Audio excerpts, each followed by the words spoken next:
Bienvenue sur le rocher. De plus en plus de chrétiens s'engagent dans des combats sociaux, politiques ou environnementaux. On parle de justice, de droits humains, de défense des plus faibles. Et c'est beau, c'est nécessaire. Mais une tension subtile peut apparaître. Est-ce que ma foi nourrit mon activisme ou est-ce que mon activisme commence à étouffer ma foi? Où est la limite entre un engagement juste et un activisme qui me détourne du cœur de Dieu? Ce sujet dérange, il divise, mais il est crucial, car il détermine qui est vraiment au centre de ta vie, Christ ou ta cause. Voyons cela ensemble. Certains pensent que la foi chrétienne doit rester en retrait des affaires sociales. Mais Jésus ne s'est pas tu face à l'injustice.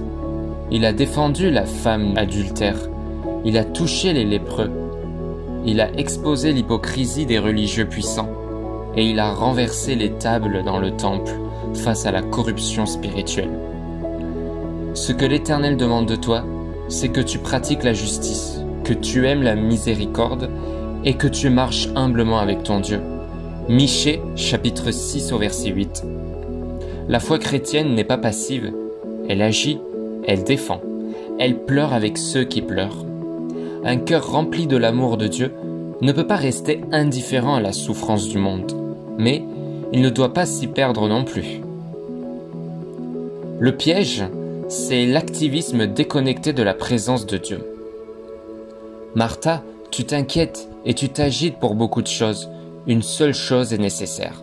Luc, chapitre 10 au verset 41-42. Martha servait, mais elle avait perdu de vue la priorité, être au pied de Jésus. Tu peux militer pour la paix, mais perdre la paix intérieure. Tu peux défendre des valeurs chrétiennes, mais ne plus passer de temps avec Christ.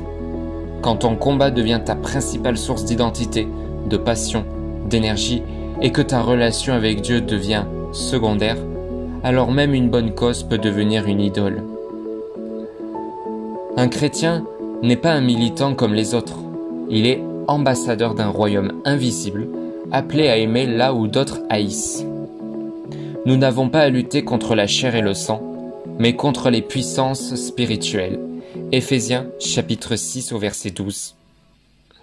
Ce n'est pas une guerre contre des gens, mais une guerre pour garder nos cœurs en Dieu, même au milieu des tempêtes.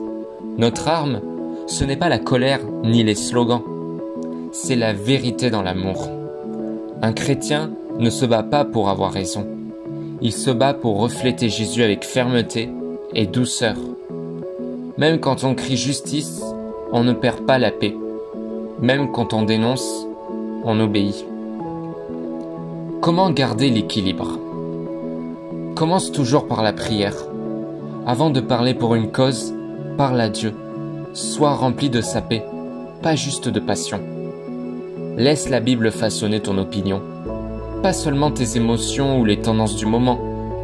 Tout ce qui semble juste n'est pas toujours juste devant Dieu. Demande-toi, qui est glorifié? Est-ce que tu veux vraiment voir Christ élevé? Ou est-ce une façon de prouver que toi, tu es du bon côté? Ne cherche pas à tout dénoncer. Parfois, ton témoignage le plus fort, c'est ta paix, ta bienveillance, ton amour dans un monde en guerre. Le monde a besoin de justice, mais il a encore plus besoin de Jésus. Dieu ne cherche pas seulement des militants. Il cherche des témoins, des serviteurs, des amoureux de sa vérité. Tu peux faire tomber des lois et passer à côté des cœurs. Tu peux crier pour la vérité et ne plus écouter la voix de Dieu. Sois un chrétien engagé, oui, mais sois un chrétien enraciné dans la prière, dans la parole, dans l'amour.